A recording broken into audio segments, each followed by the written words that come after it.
Hi friends, welcome back to our channel. ಈ ದಿನ ನಿಮಗೊಂದು ಒಳ್ಳೆಯ ವಿಷಯವನ್ನು ತಿಳಿಸೋದಕ್ಕೆ ಬಂದಿದ್ದೇನೆ ಸ್ನೇಹಿತರ. ಅದೇನಂದ್ರೆ, ನಿಮ್ಗೇನಾದ್ರೂ ಗೊತ್ತಾ, ಜಗತ್ತಿನಲ್ಲಿ 75% ಜನರು ಬಡವರಾಗಿ ಉಳಿತಾ ಇದ್ದಾರೆ. ಶ್ರೀಮಂತರು ಆಗುವುದಕ್ಕೆ ಆಗ್ತಾ ಇಲ್ಲ. ಶ್ರೀಮಂತರು ಇನ್ನು ಹೆಚ್ಚಿನದಾಗಿ ಹಣ ಹೂಡಿಕೆ ಮಾಡಿಕೊಂಡು ಇನ್ನು ಹೆಚ್ಚಿನದಾಗಿ ಶ್ರೀಮಂತರಾಗ್ತಾ ಇದ್ದಾರೆ. ಆದರೆ ಬಡವರು ಬಡವರಾಗಿ ಉಳಿತಾ ಇದ್ದಾರೆ. ಇದಕ್ಕೆಲ್ಲ ಕಾರಣ ನಿಮ್ಗೇನಾದ್ರೂ ಗೊತ್ತಾ? ಹಾಗಾದ್ರೆ ಕಾರಣಗಳೇನೆಂದು ನೋಡುವುದಾದ್ರೆ, ಮೊದಲನೇದಾಗಿ ಬಡವರು ಹೂಡಿಕೆ ಮಾಡೋದಕ್ಕೆ ಹಣ ಇರಲ್ಲ. ಅಂದ್ರೆ ಬಡವರು ಯಾವ್ದಾದ್ರು ಒಂದು ಕೆಲಸ ಮಾಡಿ ಅದರಿಂದ ಬರ್ತಕ್ಕಂಥ ಹಣವನ್ನು ಮನೆಯ ಖರ್ಚು ವೆಚ್ಚಗಳಿಗೆ ಕಳೆದು ಹೋಗ್ತದೆ. ನಂತರ ಅದನ್ನ ಹೂಡಿಕೆ ಮಾಡೋದಕ್ಕೆ ಹಣ ಸಾಕಾಗ್ತಾ ಇಲ್ಲ.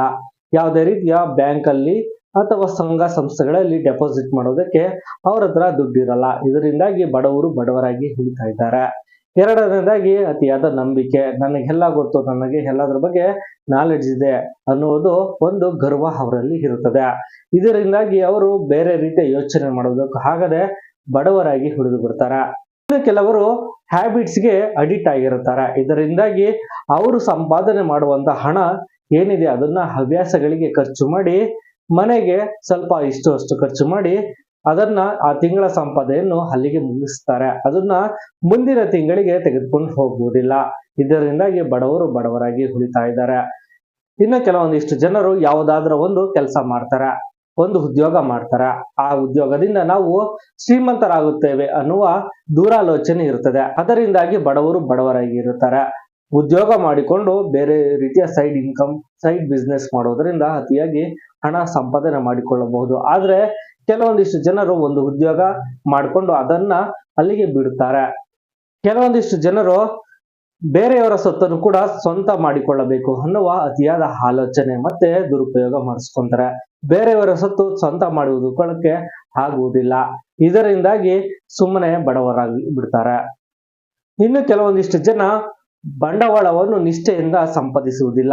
ದುರುಪಯೋಗದಿಂದ ಬೇರೆ ರೀತಿಯ ಕೆಲಸ ಕಾರ್ಯಗಳಿಂದ ಹಣವನ್ನು ಸಂಪಾದನೆ ಮಾಡುತ್ತಾರೆ. ಅದರಿಂದ ನಿಷ್ಠೆ ಇಲ್ಲದ ಕಾರಣ ಅದು ಹಣ ಆಗಿ ಖರ್ಚಾಗುತ್ತದೆ.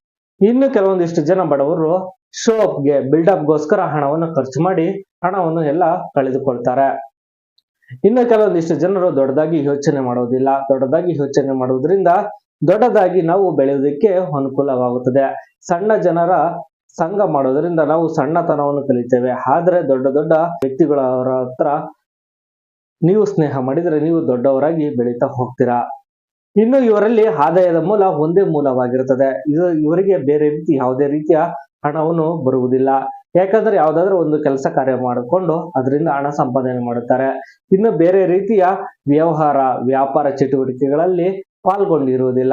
ಇದನ್ನ ಸೈಡ್ ಬಿಸ್ನೆಸ್ ಆಗಿ ವ್ಯವಹಾರ ಚಟುವಟಿಕೆಗಳನ್ನು ಮಾಡ್ತಾ ಇದ್ರೆ ನಿಮಗೆ ಆದಾಯದ ಮೂಲಗಳು ಜಾಸ್ತಿ ಆಗುತ್ತವೆ. ಇದರಿಂದ ನೀವು ಬೇಗ ಶ್ರೀಮಂತರು ಆಗುವ ಅಂತಹ ಚಾನ್ಸಸ್ ಇರುತ್ತದೆ. ನೋಡಿದ್ರಲ್ಲ ಸ್ನೇಹಿತರೆ, ಈ ವಿಡಿಯೋ ನಿಮ್ಗೆ ಏನಾದ್ರು ಇಷ್ಟ ಆಗಿದ್ರೆ ಲೈಕ್ ಮಾಡಿ, ಶೇರ್ ಮಾಡಿ, ಸಬ್ಸ್ಕ್ರೈಬ್ ಮಾಡ್ಕೊಳ್ಳಿ. Thanks for watching.